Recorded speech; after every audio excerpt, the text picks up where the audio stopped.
Hello everyone, Mark with Grimtastic Baits here as usual. I decided to try something different. I've always used Lureworks Waterbase, airbrush paint for soft plastics, and it's just what I've always used because it's, it doesn't stink and it's not as toxic as the solvent base, but I have started wondering if I could skip a step and if it would dry quicker if I just used the SB coat. Now I've strayed away from this simply because of the fact of when I use the clear, this stuff is potent. But it got me thinking how smooth it shoots through the air gun compared to what this stuff does, especially in the last couple videos I've done that require airbrushing. It is a mess to clean up. You think that water-based, oh yeah, just flush it through, whatever.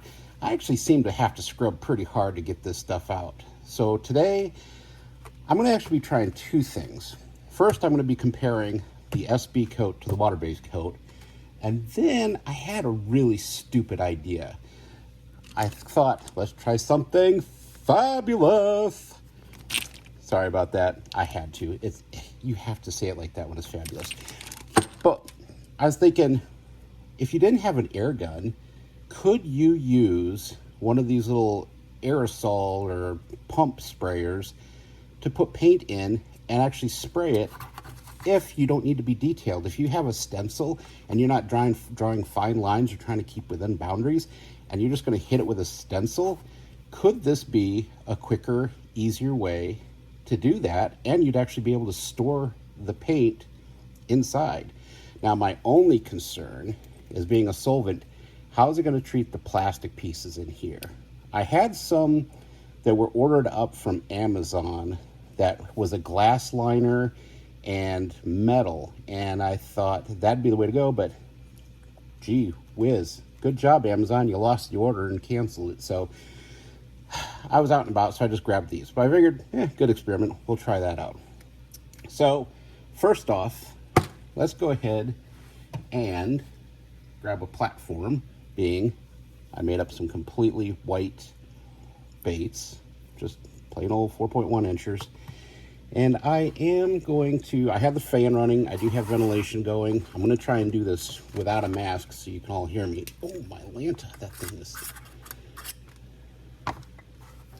Really? Hold on a second. Okay, when the top of it says, cut this out, what they really mean is pry it open and pop the cap off. There's nothing to cut. What the whatever. All right, it's already got me a little pissed off. So let's load up the air gun. I'm just going to use a very slight amount. I've already got a mess going. Gosh dang it. My pressure is set on, let's see, we're about 30 psi on the air gun. Airbrush, sorry, I keep calling it air gun. And I am just going to do the slightest pattern. Not sure if you can all see that or not. Maybe this will be better.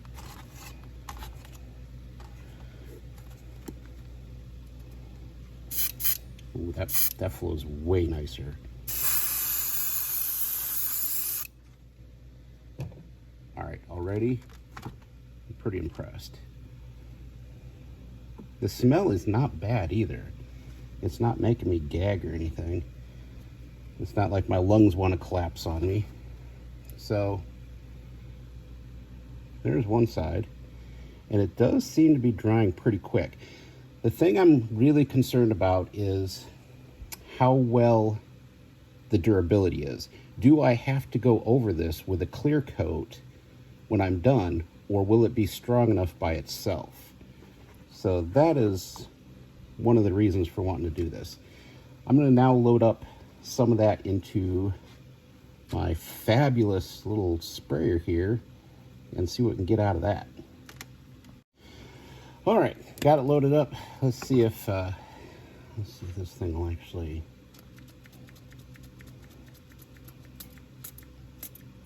Oh, already hating it. this might be a flop right off the bat. Let's still, I'm gonna have to keep it vertical. I'm gonna get messy hands doing this. Let's do this.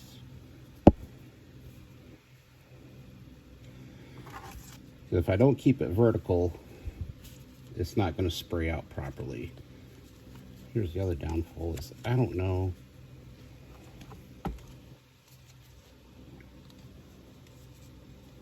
Watch me struggle.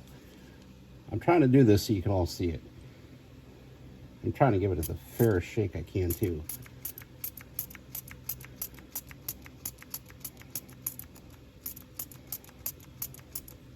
Oh, that's just not the same.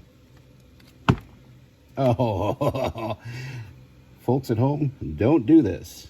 This is horrible. Well, right off the bat, test one.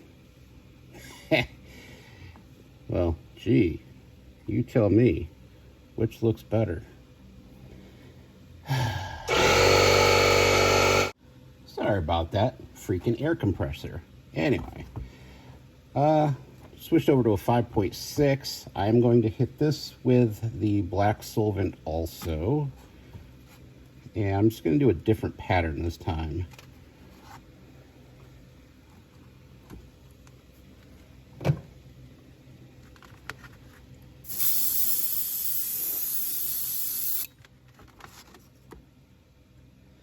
And as you can see, I screwed that up. I did not hold it tight towards the back of the tail, and I allowed that to spray out right from underneath. Oops. Boy, this thing's just turned out to be a bunch of fails today. Yeah, it turned out so great on the front part. I don't know. Maybe somebody would like that faded black. I don't know. But next I'm going to load up the air gun with, well, you know what? I'll let this dry. I'll spray the other sides just so it's all complete. Then I'll load up the air gun with a Waterbase, and then we'll let them all dry for a while and come back and see what the difference is as far as how it sprays, how it looks, and also the durability of it. Okay, I just want to show you all something real quick. I don't know if you can see this or not, but here, hold on. This is my paintbrush with the solvent after just running some thinner through it real quick. I would never get it that clean with one run of solvent or water or anything with a water base. That right there has me truly impressed right off the bat. So anyway. Alrighty, next up, what I'm used to using.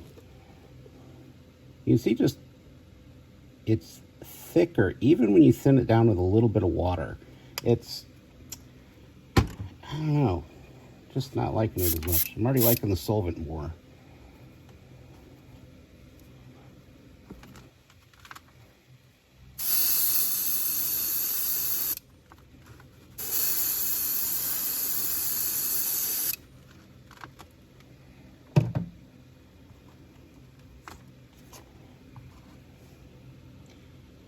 Sprayability. I know you couldn't tell it, but I had to actually push back further on the, or down on the airbrush to get more flow going, because it is thicker. As far as detail, it's negligible.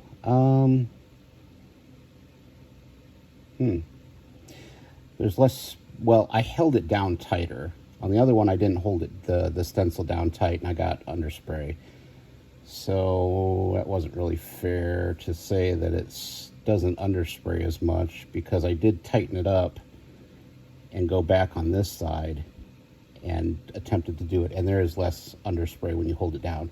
First time I didn't do that. So I don't know, I guess at this point it's just going to be figuring out which one holds up better as far as durability without giving it that SB clear coat on the water base. So I'm going to spray the other side, and before I do that, I will say I think this dried quicker. No, it didn't. All right, let's bring out the 5.6 and the other stencil. And we'll hold that down tight.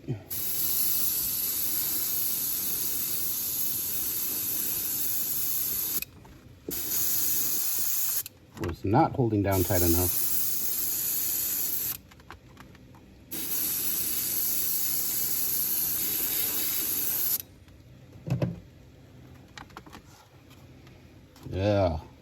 Yeah, I moved it a little bit.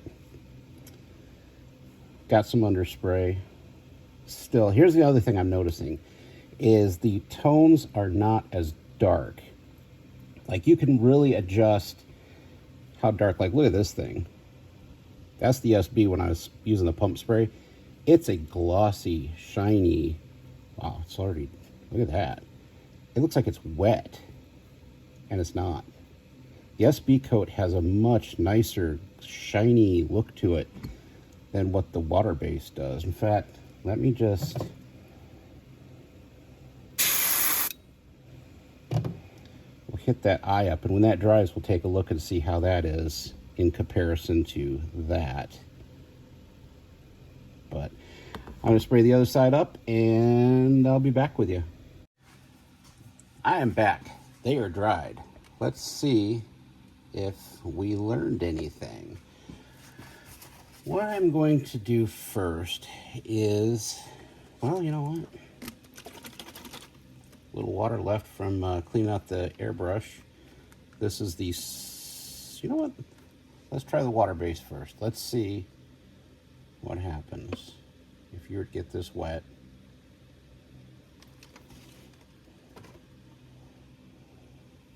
Oh. Okay. Well, that tells me kind of what I thought. You definitely want to coat them when you're using the Waterbase with the solvent base clear. I kind of figured that was going to happen, but I didn't realize it'd be that easy. I mean, that just, good Lord, that just wipes off and it'll look like a new bait here in a second. Okay, that's... So let's see what the solvent base does.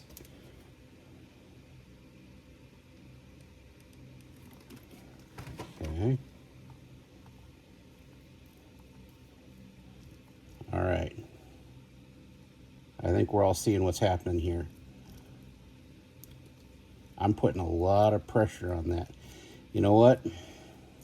I think it's time for this old dog to learn a new trick. I think it's time for me to go to solvent bases. Totally saves a step, has just as good a detail. I don't have to clear coat it anymore. It's more durable, it seems. I'm using my fingernail on that. Well, that pretty much tells me what I need to know. If you're wondering, you want to cut out a step. Well, first of all, don't do this. The spray bottle. However, I was thinking, I always put a drop or two of scents into. I put my baits when I bag them. I put them in the old KFC container, throw them in, put in a couple of drops of scent, and then shake it up, and then bag them. What if I were to skip that step and just fill this into there? This is just an oil. That's not going to affect the plastic, I'm guessing. I'm hoping. I'm willing to bet, because I'm going to start doing this. Then I could just take the baits, and I could just spritz the inside of the bag or the bait itself real quick, like a whole thing of them, and save me a ton of time doing that and get rid of all those containers. There's what we need to do there. Secondly, I think I'm going to get rid of my Waterbase. I might throw those up online and try and sell them. I'll just put the weights on them and sell them all at once. And I have a lot of them, sadly. And then I guess I'm going to have to restock colors with the SB coat. it's going to save you a step. So if you're wondering the differences, and I kind of have been myself, and is it worth the price? Yes, this is more expensive because you get less. I think, let me see, 4 ounces versus, well, Lureworks again. Good job on your labels. It feels like this is probably 8 ounces, maybe 6. I could be wrong. I don't know. Maybe it's 4 ounces also. Either way, I'm getting rid of those. I'm going to stock up on those. So hopefully we all learned something today. Do this, don't do this, and only do this if you want to use it for a scent. Anyway, hope you all enjoyed watching this one. I actually learned something from it. So as usual, don't subscribe. I'm not your dad. I can't tell you what to do. But have yourselves a great weekend, and thanks for watching.